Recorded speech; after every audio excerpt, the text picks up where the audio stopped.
god, my hair looks like two little devil horns. How cute is that? Hey besties, and welcome back to my channel. Today we're gonna dive right in to my January reading wrap up. January was an interesting one for me. As some of you know, I actually did a summer course at my university. I actually sat the final exam for that a couple of days ago now, so I am home free. I do think it was like a really good move for my studies, just having that out of the way, but it has meant that I feel like I am burnt out in like every aspect of my life now. So February is going to be an interesting one. With all of that being said, I did actually manage to read 8 books, which is a pretty good month for me. I honestly don't know how I did it. February is honestly looking like I'll probably read a maximum of 3 books, so I'm not even going to bother filming a TBR video, and it's also like a third of the way into February already. Yeah, I hope you had a really successful first month of January. I hope everything went your way. I cannot believe we're already a month into 2023. That's a little bit crazy. Also, don't look at my shelves, please and thank you. They're kind of ugly. I'm trying to do this video where I like experiment with different layouts and different like organization methods of my shelves, and they're currently organized in alphabetical order by author's last name, and they don't look too bad right now, but they're like, it's not a vibe. I don't like them. But this video is taking priority. I want to get it posted sooner rather than later, so this is on the back burner. Please just, it won't look like this for very long. Anyway, I have my coffee and let's get into my January reading wrap up. It is decaf, by the way, but I'm like hoping and praying that the placebo works. I literally just remembered to actually like put my light on for this video, so I'm so sorry that we were sat in the darkness for the beginning, but let's get into it now. The first book that I read in January, my first read of 2023, was a massive success. This is Quarterback Sneak by Candy Signer. I gave this one a 5 out of 5 stars, but like talking realistically, it is an infinity star read for me. And I also gave it a 3 out of 5 on my spicy scale. For anyone who is new here, by the way, my spicy scale is like amount of spice in the book. It's not like me rating the spice, it's just how much is in it. 5 being like every single page is something erotic, 1 being like there's a single spicy scene in the book. Anyway, this freaking book, I started January off so well. It was definitely the perfect book to start my 2023 with. I cannot rave about it enough. I'm hanging out for Hail Mary's release this week. I need that book on my shelf this instant. I am so impatient for it. I loved Quarterback Sneak so much. I'm speechless. Like it took me a month to actually formulate my review and post on my Instagram for this book, because I couldn't put into words how good it was. Like I can't even formulate words now. I just loved it so much. So Quarterback Sneak follows Holden and Julep. They're both going through some pretty tough mental battles in relation to family loss. Holden is like the star quarterback of the university, and Julep is the new coach's only daughter. Coach is so fiercely protective of Julep, and for really good reason. So he basically warns the entire football team away from her. Oh, also Julep is a physiotherapy student, I'm pretty sure, so she like gets to work with the team. She gets invited onto the team to work with the athletes through like stretching and recovery and things. To start with, Julep has like 0 interest in any of the boys. She's like, I do not want an athlete in my life. I don't like these men. But of course something happens between her and Holden, and they assume this like little forbidden sneaking around, hooking up in a hotel closet and pool kind of vibe. I really think Candy did a phenomenal job balancing the like fun, spicy aspects of this book with the heavier aspects. I found myself really relating to both Holden and Julep in how they handled their grief, because Holden sort of masked his with this like false confidence, while Julep just isolated herself and pushed everyone away. I really did just read this book at a kind of pivotal time in my life. So I definitely think it's going to be sticking around with me for a while. I already want to reread it. Like it was just so fun, and it's also definitely the best rendition of like star athlete and coach's daughter that I have ever read. Yeah, I'm so glad I entered 2023 with this book, and I am frothing at the mouth to get my hands on Hail Mary. I cannot wait for Mary and Leo. It's gonna be so good.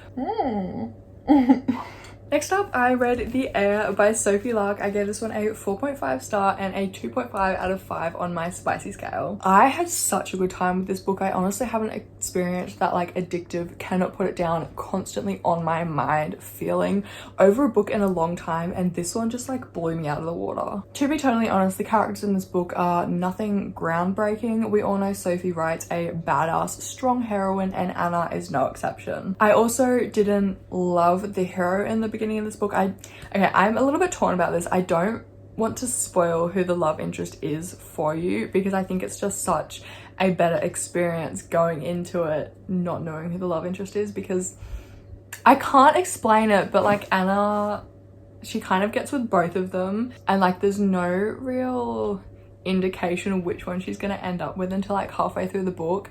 So I just think it's better not to know if you're gonna pick up The Air. So I'm not gonna tell you, but I'm gonna try and talk vaguely about it. So yeah, as I said, I actually didn't figure out who the hero was in this book until about halfway through, and I think that is definitely the way to approach it, because it's just like from the suspense aspect it is so much better and it really keeps you hooked. And the hero also goes through a like massive character transformation halfway through the book, which like not halfway through but like throughout the book, which really does like, it really does make the ending like so satisfactory. Now, because I'm struggling to talk about the characters because I don't want to spoil it, I'm going to talk about the plot a little bit instead. I loved it. I was skeptical going into it because I've heard this book be like widely, or this series, the Kingmaker series, be widely described as like a mafia Hogwarts, which I'm not a Harry Potter girly. I never, like I've seen the movies, but I was never really that into them. So yeah, I was apprehensive, but there is no other way to describe this series. Like it really truly is a mafia Hogwarts, and I loved it. The whole factions thing in this series is also making it so much fun. Spoiler alert, I have read the second book, it's in that stack over there. It makes it so much fun because it means that not every book is the same. So in this book we see Anna and the love interest going to like their classes and things, and then in the next book we see the characters in that book are in different factions, so it's not just like repeating, you know what I mean? And I just think that makes it so much more interesting. And also the rule of recompense, where anything dealt is dealt in return. I love that idea so much, and it definitely like it means that we avoid like all of the scuffles and things that would usually happen at a mafia school, as if I know anything about mafia schools, but like assuming, you know? And then also the like sneaking around because there's not supposed to be any relationships on campus. It just, it's all so good and so fun, and they're really, really addicting. And yeah, if you've read Brutal Birthright, if you enjoyed it, I would really, really recommend these. They're so much fun. Okay, next up we have a slightly more disappointing read of the month. I was really looking forward to this one and it kind of let me down a little bit. But that is Playing Hard to Get by Monica Murphy. I gave this one a 3.5 out of 5 stars, and it got a, let me look at my notes, 3 out of 5 on my spicy scale. Okay, so Playing Hard to Get, I'm gonna be totally honest, I don't remember a whole lot about this book. All I can really remember is the general premise is that she's like the shy, nerdy, goody two-shoes girl, and he is like the star athlete once again. I think he's one of the quarterbacks. I might be so wrong about that. I don't know about American football. But yeah, those kind of vibes. And she also tutors him, which does lead to some pretty steamy, tension-packed scenes, I will admit. I can't really remember a whole lot about this book. I definitely think I was coming off a high from The Air and Quarterback Sneak, so my expectations were potentially a little bit high, and I think it just kind of paled in comparison. I do, however, remember liking the characters, especially the side characters. The next book in this series is a brother's best friend kind of vibe, so it is the main guy's sister and his best friend, I'm pretty sure, in the next book, which I'm so excited for. I really loved Blair, and I think his name's Camden. Otherwise, the main characters in this book, Joanna, she was okay, she was fine. She was like a kind of run-of-the-mill heroine. I did enjoy her though. And then Knox was just a little bit plain. Like there wasn't really anything special about him, although I will say there is dyslexia representation in this book, in Knox, and he does listen to some of Joanna's spicy audiobooks because she lends him her Audible account so that he can listen to the assigned texts instead of reading them, and he gets a little bit curious, and yeah, that was fun. But yeah, otherwise it is kind of your typical college football romance. Wasn't anything totally special about it, but it was still okay. Okay, next up we have another one that I didn't particularly enjoy per se. This is Puck Shy by Helena Hunting. I gave this one a 3 out of 5 stars and it got a 2 out of 5 on my spicy scale. I can remember the first half of this book pretty solidly, but I think I've kind of erased the second half from my memory. Okay, positives. This one was a quick, really easy read. Helena's writing it flows very well and it's also quite basic, so it's just very easy to consume. I also liked the beginning of the story where the hero and heroine are strangers and they kind of go on this little road trip together. Wait, okay, so the premise of the story, our heroine, I can't remember her name, I'm sorry, picks up the hero off the side of the road after his car breaks down, and they basically just road trip back to the city that they're both from. And our hero, I think his name was Colin, is a professional hockey player, but once they get back to the city, they just kind of go their separate ways. But after going their separate ways, lo and behold, they find each other on a dating app once again. Except Colin keeps his identity a secret from our heroine, and the plot just kind of descends into a little bit of a clusterfuck from there. So yeah, the first 60% was honestly an easy read, very entertaining, and then the last 40% was just a bit of a shit show. It felt like Helena was trying to throw in like plot twist after plot twist, and then there was this so unnecessary, like the most unnecessary I have ever read third act breakup in this book. Like they just got together and then they broke up again. Like it just, why? It wasn't necessary. And then it tried to take this like serious tone towards the end of the book, and it was like this super lighthearted book just suddenly got really serious, and it just, everything about it made the last 40% just feel very choppy. I will say though, in my Goodreads review, I said I liked Colin. That's a little bit iffy now because he literally like hid his identity from her, but I said I liked Colin, and I also liked the hockey guy. So there is potential for me to continue this series, it's just not very high on my priority. Okay, next up I read The Rebel by Sophie Luck. I gave this one a 4-star and I think it scored a 2.5 out of 5 on my spicy scale. We got back on a solo track with this one. I really enjoyed it, although not as much as The Air. I did love Zoe, though I think Miles was just not my kind of hero. I definitely prefer, and this is gonna sound a little bit toxic of me, but I definitely prefer my fictional men to be a little bit more masculine. That sounds awful of me, and honestly Miles is probably my type in real life, but just in the fictional world he didn't translate for me. He just felt a little bit too clean cut and just, I don't know. I did really appreciate his smarts, and like he did a massive grand gesture at the end of the book, which I really did enjoy. He did definitely win me over by the end. Yeah, just not my kind of guy, but that didn't really impact the rest of my experience in reading this book. I definitely did enjoy it otherwise. Yeah, the big gesture that Miles did for Zoe, and the way he just like, the lengths he went to like keep her, because Zoe was previously like engaged to another boy at the school, and Miles was like determined to have her. So just seeing the lengths that he went to like convince her family to let him have her, that was really sweet. He definitely did win me over by like the end of the book in that regard. We are entering weekly vlog territory now. I read the next 3 books in my weekly reading vlog, which I posted about a week ago, so I'm gonna try and keep these ones brief. But the next book I read in the month of January is Birthday Kisses by Monica Murphy. I give this one a 3.5 star. As most of you probably know, I love A Million Kisses in Your Lifetime. It was my #1 read of last year, and I'm still utterly obsessed with Red and Crew. However, this novella let me down a little bit. There was this kind of intertwined complication in the story which honestly made up a big part of Ren's personality in this novella, to do with her being insecure in her body after giving birth, having a baby, and like kind of losing her identity after becoming a mother. And that complication was never really resolved. Like there wasn't this defining moment where you kind of felt Ren be at peace with herself again. We got to see Crew be an attentive and great husband and dad, and that was nice, but Ren just kind of got tossed to the side. I don't know, I really just think this novella should have been kind of straight fluff, or we should have had a kind of concise moment where Crew is just like dedicating this time to Ren. He's like absolutely worshipping her.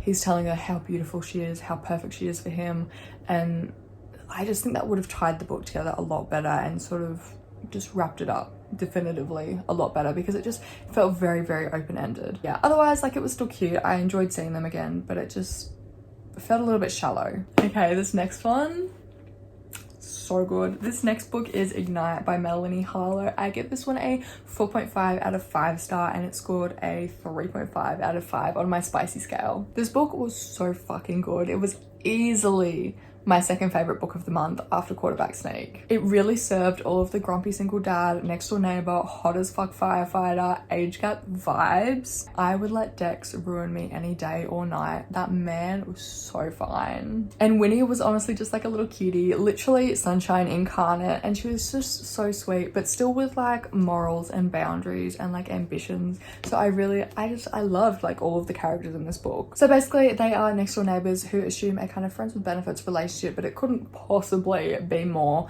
because Dex has some trauma from his previous relationship, his previous marriage, and also because of his abusive father, and he just kind of believes that he would not be a good man in a relationship. And Winnie has also been offered a new job out of state and like a long way away from him. So they try to keep it just strictly friends with benefits, but of course lines get blurred and things get complicated. There was this incredibly cute and honestly perfect big gesture on Dex's behalf after he screwed up, and it really just solidified this book as a 4.5 for me. I also loved, as I said, all of the characters, like especially Dex's little girls. He has these two little girls. I can't remember if they're 3 and 5 or 5 and 7, but they're just so cute, and they actually act their age. Like in a lot of books, like kids don't actually act their age, but in this one they do, and they're so cute, and they really won me over. And yeah, I loved Ignite so much. And if you like small town romances, if you want like grumpy single dad, grumpy sunshine, I would really recommend this one. It was so good. I absolutely loved it. And finally, my last read of January, the big chunker that it is. This is The Words by A. Jade.